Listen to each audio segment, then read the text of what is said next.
Bismillahirrahmanirrahim. Assalamualaikum warahmatullahi wabarakatuh. Waalaikumsalam warahmatullahi wabarakatuh. Alhamdulillah.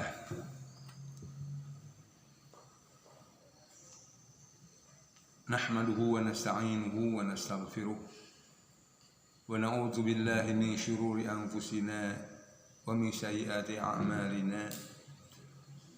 May yahdihillahu fala mudilla lahu ومن يضلل فلا هادي له أشهد أن لا إله إلا الله وحده لا شريك له وأشهد أن محمدا عبده ورسوله الذي لا نبي بعده اللهم صل على سيدنا محمد وعلى آله وصحبه أجمعين قال الله تعالى في القرآن الكريم أعوذ بالله من الشيطان الرجيم وَإِذَا قُرِئَ الْقُرْآنُ فَاسْتَمِعُوا لَهُ وَأَنصِتُوا لَعَلَّكُمْ تُرْحَمُونَ صدق الله العظيم أما بعد. Hadirin rahimakumullah, kita teruskan kajian kita tentang surat Al-Fatihah. Di pertemuan hari Selasa pekan kemarin kita membahas tentang muqaddimah dan beranjak ke ayat pertama dalam surat Al-Fatihah, yaitu ayat Bismillahirrahmanirrahim. Dan insyaallah pada sore ini kita meneruskan kajian tentang ayat Bismillahirrahmanirrahim yang sebelumnya saya hendak menyampaikan tentang surat Al-Fatihah secara keseluruhan, yang dikaji dari sisi lain, yaitu bahwasanya surat Al-Fatihah ini surat yang mengajarkan kepada kita di antaranya adab berdoa.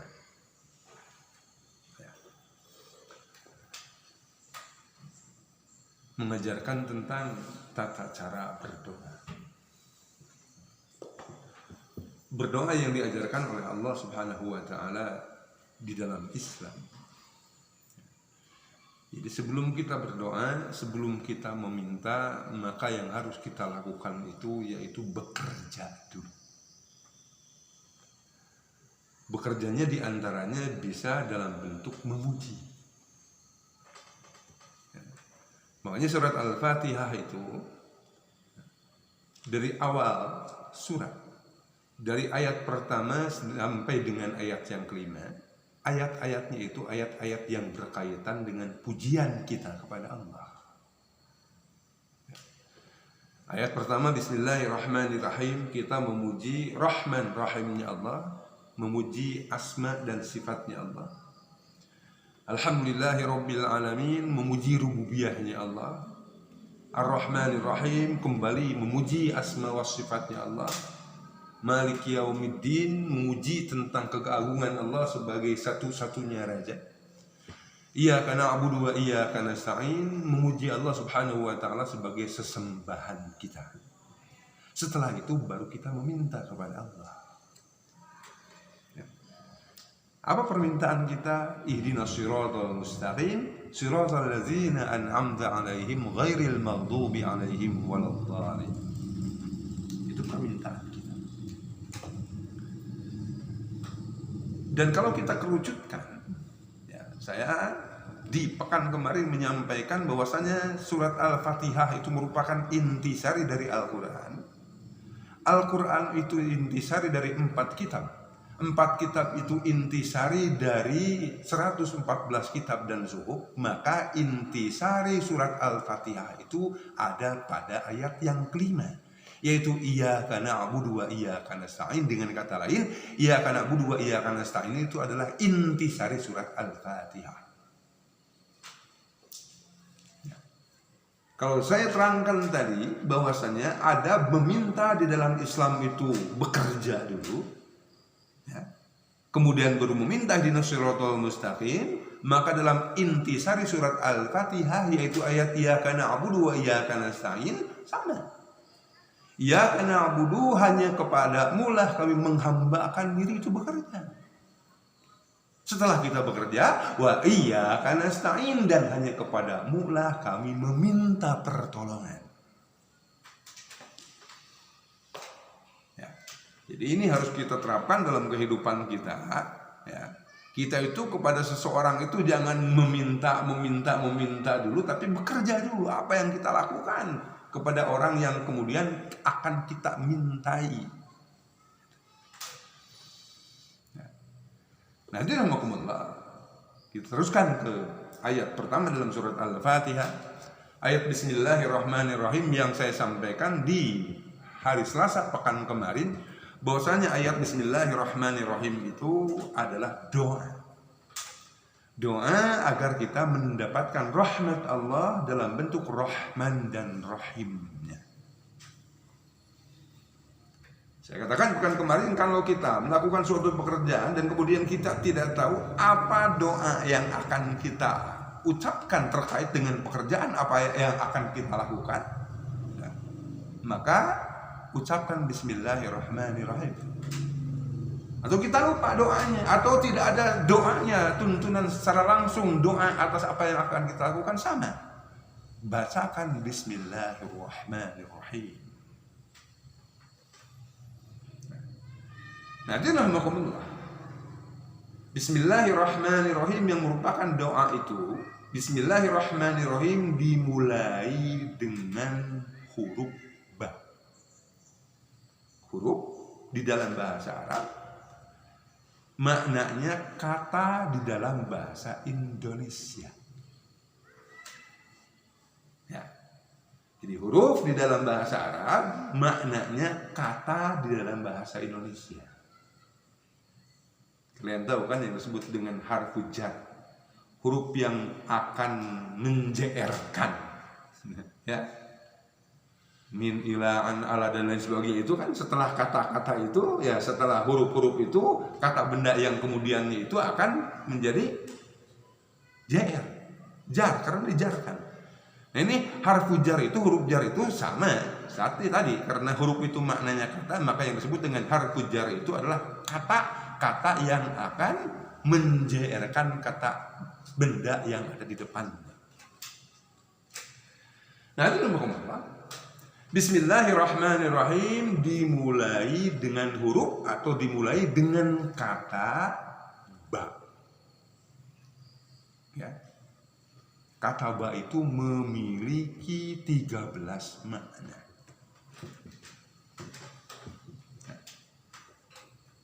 Yang pertama diantaranya harus kita pahami terkait dengan bahwasannya Bismillahirrahmanirrahim dimulai dengan kata ba, dan kata ba itu sendiri memiliki 13 makna. Maka jangan aneh kalau kita dalam kehidupan ini akan banyak menemukan perbedaan-perbedaan pendapat di antara ulama, yang menjadi berbedanya ulama berpendapat tentang suatu itu karena huruf atau kata di dalam bahasa Arab itu musytarak. Satu kata itu bisa memiliki makna puluhan, belasan, ratusan makna. Karena maknanya beda, maka kemudian akan ada perbedaan-perbedaan pendapat selain, walaupun tentu bukan karena faktor ini saja, tapi salah satu hal yang menjadi penyebab kenapa ulama berbeda pendapat karena ya, satu huruf atau satu kata di dalam bahasa Arab itu bisa memiliki makna yang banyak. Kalau di bahasa kita kan jarang, kalaupun ada cuma 1-2 makna. Kayak larut gitu kan ya. Larut apa sih artinya? Hah? Gula kalau diseduh dengan air panas jadi larut ya. Malam kalau tiba larut malam kan. Bahasa Sunda di antaranya pajeng. Pajeng bisa bermakna payung. Pajeng juga bisa bermakna payu atau laku. Ya. Jadi kalau ada orang nanya kepada kita, pajeng, ayat pajeng, kan?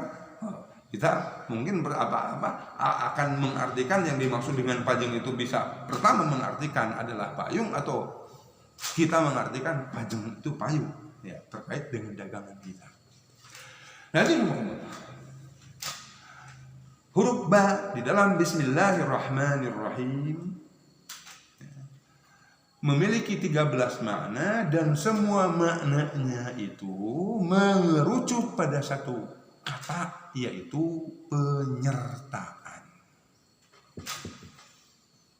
Nah, ba itu bisa atas, ba itu bisa dengan, ba itu bisa beserta, gitu kan?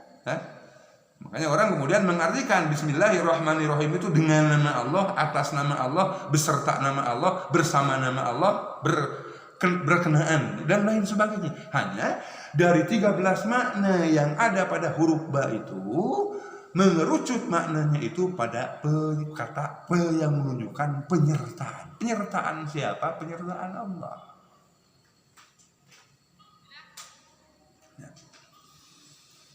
Ini saya sampaikan pekan kemarin ya, bahwa jika kita sebelum melakukan sesuatu mengucapkan Bismillahirrahmanirrahim, maka insya Allah kita itu akan terhindar dari berbuat dosa. Selama kita memahami bahwasanya Bismillahirrahmanirrahim yang kita ucapkan itu memiliki makna bahwasanya Allah menyertai kita dalam setiap aktivitas yang kita lakukan. Kalau kita merasa bahwasanya Allah Subhanahu wa taala itu menyertai kita dari setiap hal yang kita lakukan, dari setiap aktivitas yang kita lakukan, maka insya Allah penyertaan Allah itu akan menyebabkan kita itu terhindar dari berbuat dosa. Kalian tahu ya, seorang anak Amun di zaman Umar bin Khattab, ketika Umar bin Khattab jadi khalifah, beliau mengadakan inspeksi, mengadakan kunjungan, ya, dan akhirnya sampai ke suatu padang di mana seorang anak gembala sedang menggembalakan kambingnya. Umar bin Khattab itu kemudian berkata kepada anak gembala itu, aku haus dan aku ingin membeli air susu kambing itu, kata anak ya, gembala. Ini bukan punya saya, ini punya majikan saya. Terus kata Umar bin Khattab itu, iyalah itu punya majikan kamu, tapi kan majikanmu itu tidak ada di sini. Sehingga karena tidak ada di sini, majikanmu itu tidak tahu apa yang kamu lakukan ya pada saat ini dengan menjual segelas susu itu kepada saya. Anak gembala itu kemudian berkata, fa'inallah, tapi di manakah Allah? Dalam artian, walaupun majikannya itu memang tidak ada di lokasi ketika dia menjual susu, tapi Allah ada di lokasi anak gembala itu ketika anak gembala itu menjual susunya tanpa izin majikannya.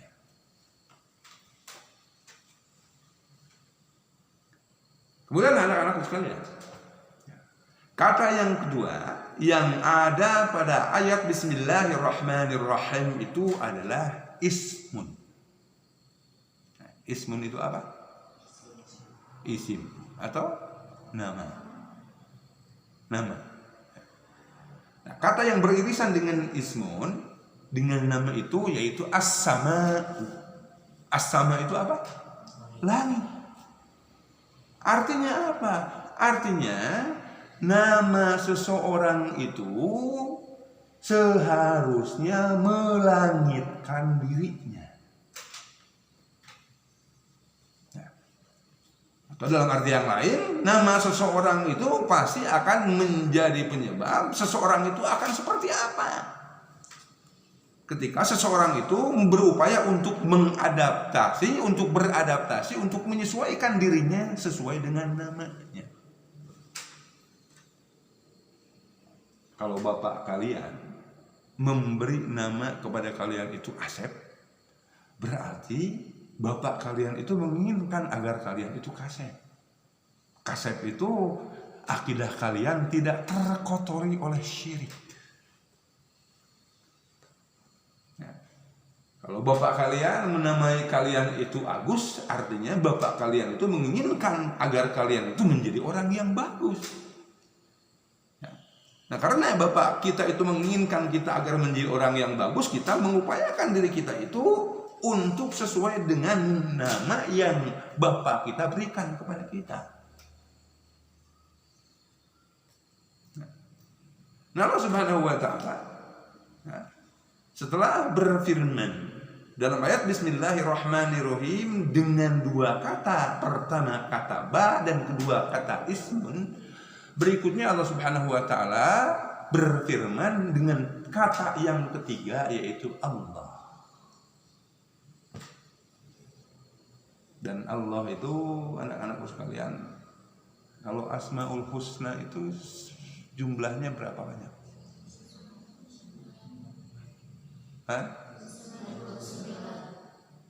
Dari 99 Asmaul Husna ada nama Allah enggak?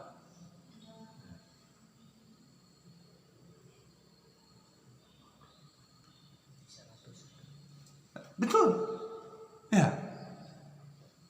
Kalau sebagian ulama berpendapat Asmaul Husna itu ada 99, ada ulama lain yang berpendapat bahwasannya Asmaul Husna itu berjumlah 100. Yang kesatunya itu yaitu namanya Allah. Dan ada juga ulama lain yang berpendapat Asmaul Husna itu jumlahnya banyak. Nah, ulama yang berpendapat bahwasanya Asmaul Husna itu jumlahnya banyak berkaitan dengan Rasulullah SAW kelak di padang mahsyar berdoa kepada Allah Subhanahu wa Ta'ala untuk keselamatan kita. Dan sebelum Rasul meminta, tadi adab-adabannya itu adalah memuji dulu. Rasul itu menyebut nama-nama Allah. Dalam sebutan nama Allah itu yang dikatakan oleh Rasulullah SAW, nama Allah itu jumlahnya banyak, tidak hanya 100. Maka ada kelompok ulama yang berpendapat Asmaul Husna itu jumlahnya banyak. Nah, itu nama ya. Dari sekian nama Asmaul Husna yang dimiliki olehnya, nama Allah itu adalah namanya yang paling mulia. Makanya tadi, karena Allah itu adalah namanya yang paling mulia, dan tadi nama itu ismun atau nama juga as-sama'u, langit. Nama itu seharusnya melangitkan orang yang memilikinya, sama dengan Allah Subhanahu wa Ta'ala. Allah yang memiliki nama Allah itu adalah Allah yang maha mulia. Allah itu termuliakan kurang lebihnya oleh nama.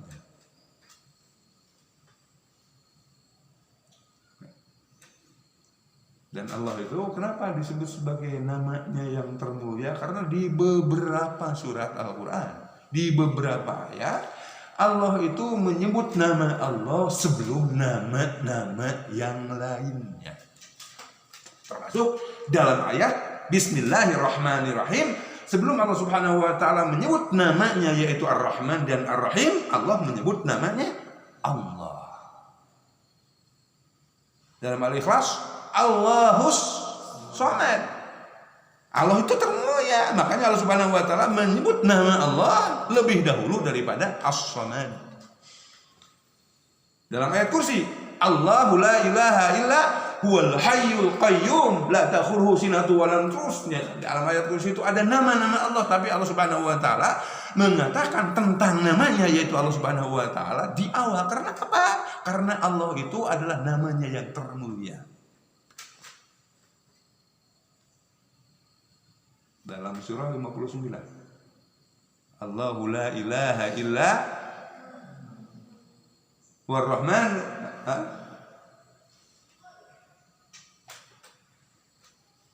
Surat 59 itu di akhir surat, di 3 ayat Allah itu menyebut namanya dahulu, kemudian nama-nama yang lain. Wallahu alladzi la ilaha illa huwa alimul ghaibi wasyahadati huwar rahmanur rahim. Huwallahu alladzi, di ayat yang berikutnya, huwallahu alladzi la ilaha illa huwal malikul quddus salamul mu'minul muhaiminul azizul jabbarul mutakabbir subhanallahi amma yusyrikun. Ayat terakhirnya huwallahul khaliqul malikul dan lain sebagainya. Jadi nama Allah itu adalah namanya yang termulia, yang tadi menurut pendapat sebagian ulama, nama Allah ini nama yang kemudian menggenapkan. Bagi yang berversi Allah itu Asmaul Husnanya ada 100, nama yang menggenapkan menjadi 100 nama. Nanti Allah, setelah Allah Subhanahu wa taala menyebutkan tentang namanya yang termulia, kemudian Allah menyebutkan nama yang lainnya, yaitu namanya Ar-Rahman dan Ar-Rahim.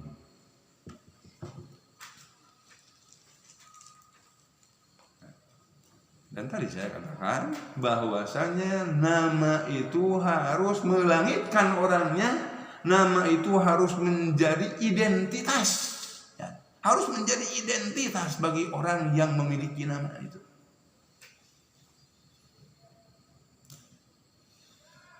Insya Allah, ya.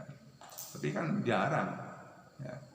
Atau banyak orang yang namanya itu seperti apa, itu ya. Tapi kenyataan itu berbeda dengan namanya. Kayak ada namanya Mas Slamet, ya. Kerjaannya kalau nggak jatuh di kolam gitu, jatuh di jalanan, nggak selamat gitu, banyak celakanya. Padahal namanya itu selamat, gitu. Seharusnya dia itu jadi selamat dalam hidup.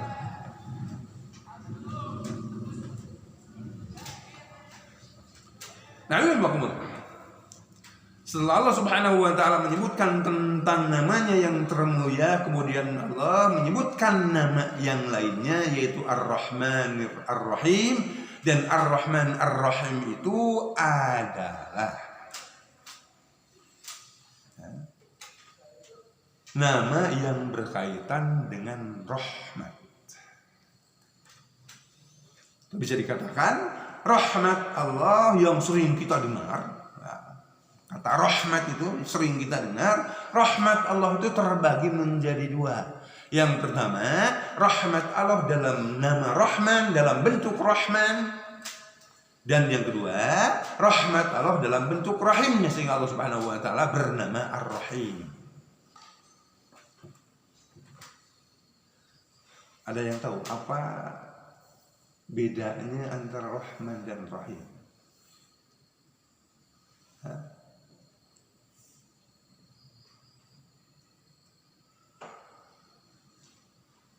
Rahman itu sama, ya, dua-duanya bermakna kasih sayang. Cuma kalau Rahman itu kasih sayang Allah di dunia ini, ya, berupa wasailul hayat, berupa sarana hidup. Sedangkan Rahim itu rahmat Allah di dunia plus di akhirat kelak. Di dunia ini berupa minhajul hayat, berupa pedoman hidup, yaitu berupa Al-Quran, berupa Rasul, ya, berupa sunnah. Itu adalah rahmat Allah dalam bentuk rahimnya. Dan masalahnya beberapa keterangan dalam hadis di antaranya yang membicarakan tentang rahmat. Rasulullah Shallallahu Alaihi Wasallam bersabda bahwasanya kalian itu, kata Rasulullah kepada para sahabat, tidak masuk surga karena amal perbuatan kalian. Para sahabat kemudian mereka berkata, ya Rasulullah, apakah engkau juga? Ya, aku juga sama, aku juga tidak masuk surga karena amal perbuatanku. Kalau begitu apa ya Rasulullah yang menyebabkan kita masuk surga? Yang menyebabkan kita masuk surga itu adalah rahmatnya.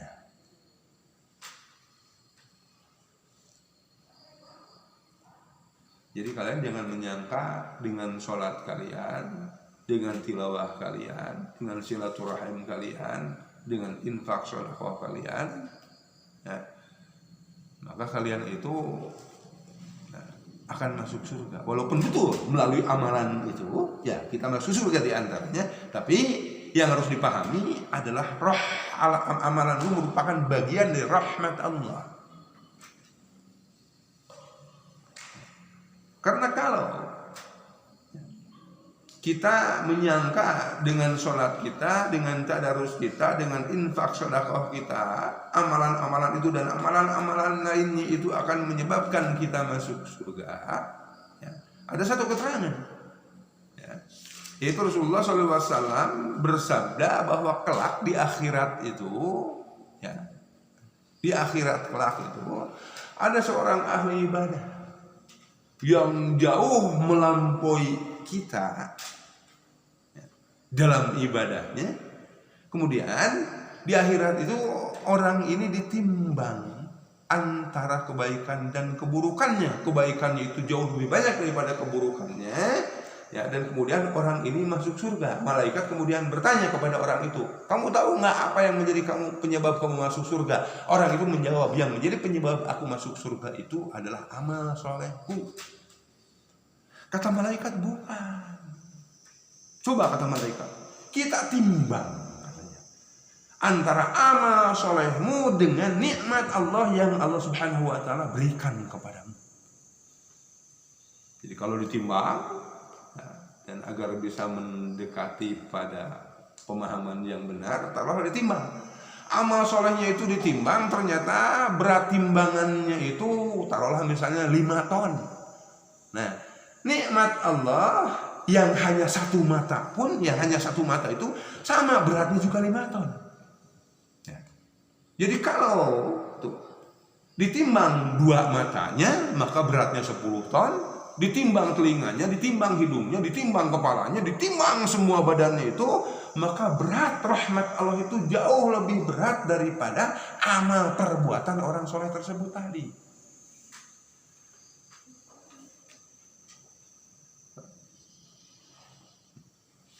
Jadi karena rahmat Allah, walaupun tadi rahmat itu tuh ada pada amalan-amalan tersebut, tapi jangan kita kemudian berprasangka karena amal itu tersebut saja kita itu menjadi ahli surga. Tapi karena adanya rahmat Allah Subhanahu wa Ta'ala yang Allah Subhanahu wa Ta'ala berikan kepada kita, nah rahmat Allah ini adalah rahmat Allah dalam bentuk rahimnya.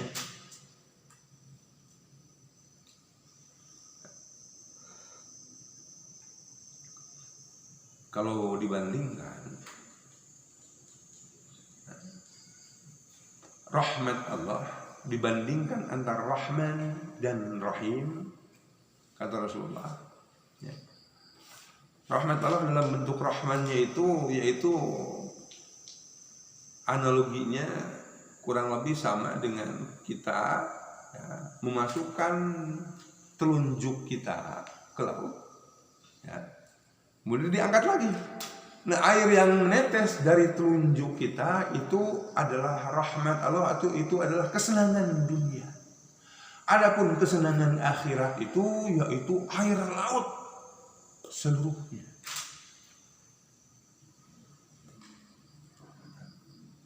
Sama. Ketika telunjuk kita masukkan ke dalam laut, diangkat lagi, air yang netes dari telunjuk kita itu adalah tadi maka senang dunia. Kalau yang sekarang itu air yang menetes dari telunjuk kita itu adalah kesusahan dunia. Adapun kesusahan akhirat itu sama sesuai dengan jumlah air seluruhnya. Masya Allah, perbandingannya itu seperti itu. Makanya berangkat dari pemahaman itu diantaranya kalau kapan kita menemukan suatu masalah yang akan menyebabkan kita enggan untuk melakukan ketaatan, ya, masalahnya itu masalah yang enggak seberapa dibandingkan dengan masalah yang akan kita dapatkan ketika kita di akhirat kelak, ya, karena di dunia itu kita tidak bisa bersabar dengan masalah yang dihadapi oleh kita.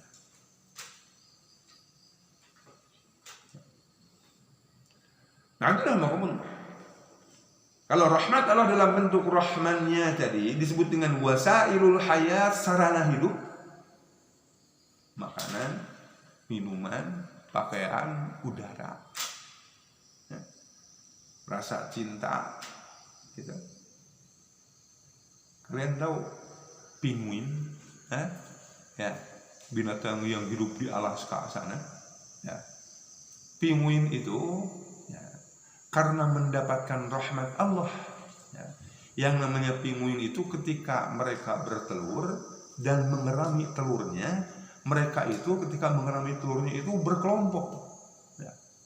Tidak sendiri-sendiri mengerami telurnya itu, berkelompok. Untuk apa? Untuk menjaga suhu agar hangat. Karena hidup di kutub. Dan pinguin ini karena mendapatkan rahmat Allah, mereka itu rela untuk tidak bergerak. Ya. Karena harus menjaga telurnya, sedikit saja bergerak, telurnya itu kemudian akan, bahasa Sundanya itu cacing cala. Ya. Tidak akan apa? Tidak akan bisa menetas dengan baik, dengan benar. Ya, kenapa pinguin itu seperti itu? Karena ada rahmat Allah. Makanya Rasulullah SAW bersabda bahwasanya yang namanya seekor kuda itu ketika dia mengangkat kakinya karena takut anaknya itu akan terinjak olehnya, maka sesungguhnya kuda itu mendapatkan rahmat Allah. Sama kan kayak ayam ya. Ayam mengerami telurnya 16 hari 17 hari ya. Nggak turun-turun kan ya. Ketika mengerami telurnya itu ya nggak turun-turun. Makanya ayam mengeram itu apa bahasa Arabnya? Ayam mengerami telurnya itu bahasa Arabnya apa? Bahasa Arabnya itu lama tak turun.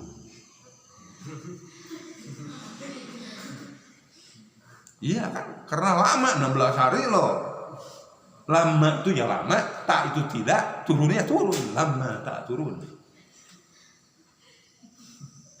Karena ada rahmat Allah, ada kasih sayang Allah terhadap induk ayam, sehingga ya walaupun kesel tentu, pegel tentu, tapi karena ada kasih sayang Allah, mereka itu mau mengerami dan tidak turun dari pengeramannya selama sekian hari. Atau sama, ya, ketika di gurun sana, yang namanya biri itu hidup berkelompok, yang namanya domba itu hidup berkelompok. Kalau suatu ketika, ya, di kelompok domba itu muncul seekor serigala yang akan menerkam domba itu, maka biri-biri itu, domba itu pada berlari, dan yang paling duluan lari itu anak-anaknya, yang paling belakang itu indung bapaknya. Kenapa? Karena ada rahmat Allah. Seolah-olah biar aja bapak atau ibumu yang dimakan sama serigala, jangan kalian. Karena bapak dan ibu kalian itu sudah lama hidup di dunia, sudah merasakan enaknya hidup di dunia, maka kalian yang lebih dahulu lari. Itu karena rahmat Allah. Nah, itu nama Allah. Itu rahmat Allah dalam bentuk rahmannya, lantas rahmat Allah dalam bentuk rahimnya itu seperti apa? Rahmat Allah dalam bentuk rahimnya itu adalah rahmat Allah yang akan kita dapatkan ketika kita pandai mensyukuri rahmat Allah dalam bentuk rahmannya. Jadi kalau kita tidak pandai mensyukuri atas rahmat Allah dalam bentuk rahmannya, maka akan susah bagi kita itu untuk bisa mendapatkan rahimnya Allah. Dalam apa saja rahmat Allah dalam bentuk rahimnya akan kita dapatkan? Sudah sore, saya tadi muqaddimah membacakan satu ayat yang ada dalam surah Al-A'raf ayat 204. Allah Subhanahu wa taala berfirman, "Wa idza quriya Qur'anu fastami'u lahu wa ansitu la'allakum turhamun."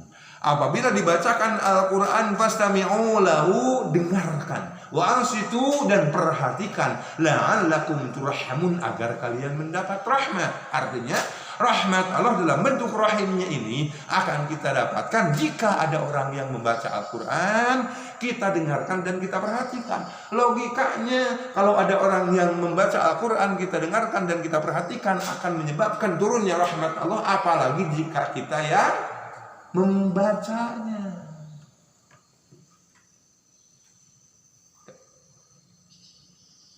apalagi jika kita yang membacanya. Coba, hadirin mau anak-anak sekalian, jika bapak punya